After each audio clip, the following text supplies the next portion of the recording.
नमस्कार बच्चों, कक्षा 9 के लिए आज का टॉपिक है खुशबू रस्ते हाथ। खुशबू रस्ते हाथ ये एक कविता है और जिसके कवि हैं, लेखक हैं अरुण कमल। अरुण कमल का जन्म 1954 में हुआ। इनका जन्म बिहार के रोहतास में 1954 में हुआ और साहित्य अकादमी पुरस्कार से इन्हें सम्मानित किया गया।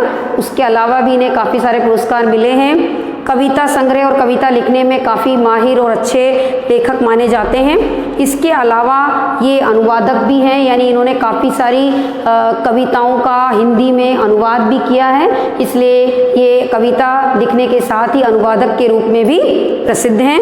इनकी प्रमुख कृतियां हैं अपनी केवल धार, सबूत, नए इलाके में, और इसमें काफ़ी सारी कविताएं इसके अंदर लिखी गई हैं। नए इलाके में कविता हमारे पाठ्य पुस्तक में भी दी गई है, किंतु इस वर्ष के लिए इसको हटा दिया गया है और इनकी दूसरी कविता खुशबू रस्ते हाथ इस साल हमारे सिलेबस में है।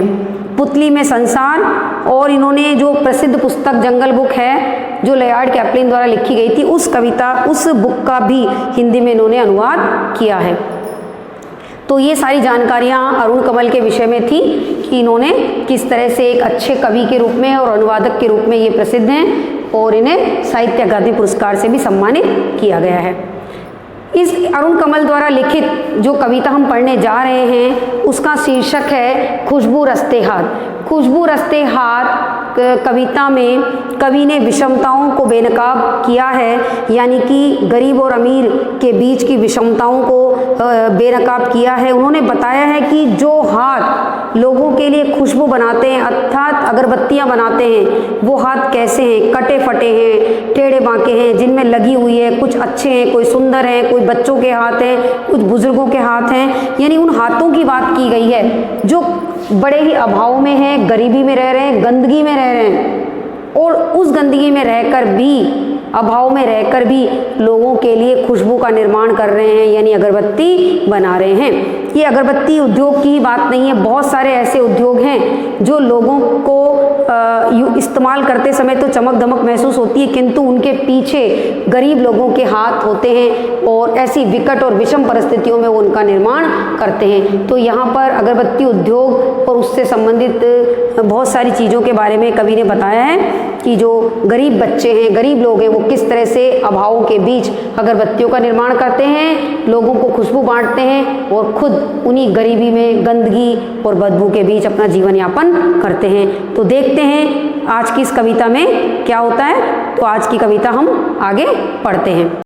तो बच्चों आइए देखते हैं खुशबू रस्ते हाथ। खुशबू रस्ते हाथ कविता खास करके उन लोगों पर आधारित है जो बहुत ही गरीब और कच्ची बस्तियों में गंदगी के बीच रहते हैं, किंतु फिर भी लोगों के लिए खुशबू बनाते हैं, यानी अगरबत्तियां बनाते हैं। यहाँ पर अगरबत्ती एक घरेलू कुटीर उद्योग है जिसके बारे में बताया गया है कि जो दुनिया को खुशबू देते हैं वो खुद बड़ी गंदगी और कीचड़ में और गरीबी के दिनों में गुजारा करते हैं। तो देखते हैं खुशबू रस्ते हाथ, अरुण कमल जी की प्रसिद्ध कविता खुशबू रस्ते हाथ।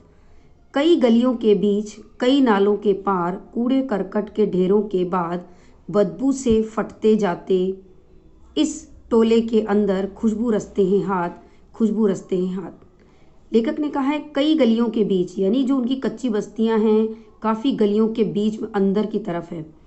कई गलियों के बीच, कई नालों के पार, गंदे नाले हैं, उसके पार चारों तरफ फैली है कूड़े करकट के ढेरों के बाद, जहाँ कुछ बस्ती सी दिखने को मिलती है, जहाँ बदबू से नाक फट जाते हैं, तो उस टोले, उस बस्ती के अंदर खुशबू रस्ते हैं हाथ, खुशबू रस्ते हैं हाथ। यानी इन्होंने बताया है कि ऐसे हाथ जो बड़ी ही गंदगी और बदबू की जगह रहते हैं वो खुशबू रस्ते हैं, यानी अगरबत्तियाँ बनाते हैं। फिर इन्होंने हाथों के बारे में बताया है उभरी नसों वाले हाथ, घिसे नाखूनों वाले हाथ, पीपल के पत्ते से नए नए हाथ, जूही की डाल से खुशबूदार हाथ। यहाँ पर लेखक ने कहा है कि जो लोग खुद ढेरों गंदगी के बीच रहते हैं वो दुनिया के लिए खुशबू रचते हैं, खुशबू बनाते हैं। और उनके हाथ कैसे हैं, उभरी नसों वाले हाथ, यानी काम करके थक जाने के बाद जब नसें उभर आती हैं तो उन्होंने हाथ के बारे में बताया कि हाथ कैसे दिखाई देते हैं, उभरी नसों वाले हाथ, यानी जिसकी नसें, जिस हाथ में नसें उभरी हुई हों, घिसे नाखूनों वाले हाथ, यानी जिनके हाथ के नाखून काम करके घिस चुके हों। पीपल के पत्ते से नए नए हाथ, यानी छोटे बच्चों के हाथ। जिस तरीके से पीपल के लाल लाल पत्ते होते हैं, उसी प्रकार से छोटे बच्चों के हाथ, क्योंकि वो भी उस काम में लगे हैं। जूही की डाल से खुशबूदार हाथ, यानी नई युवा लड़कियों के हाथ की बात की है, खुशबूदार हाथ। ये सारे हाथ कहीं ना कहीं खुशबू रचने का काम कर रहे हैं।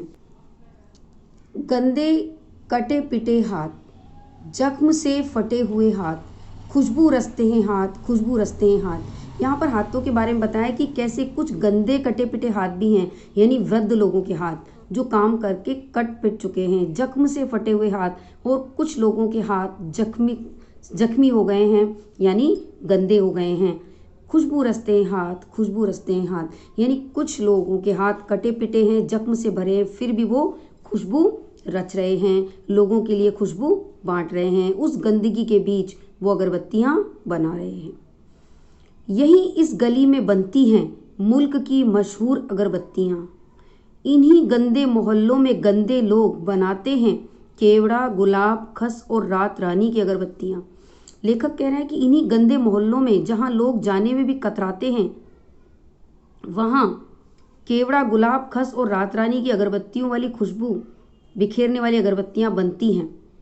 और मोहल्ला कैसा है? गंदा है। मुल्क की मशहूर अगरबत्तियां इसी गंदे मोहल्ले में बनती हैं, जो लोगों के बड़े बड़े हवेलियों को, घरों को महकाती हैं, मंदिरों को महकाती हैं। और बनती कहाँ हैं? गंदगी के बीच।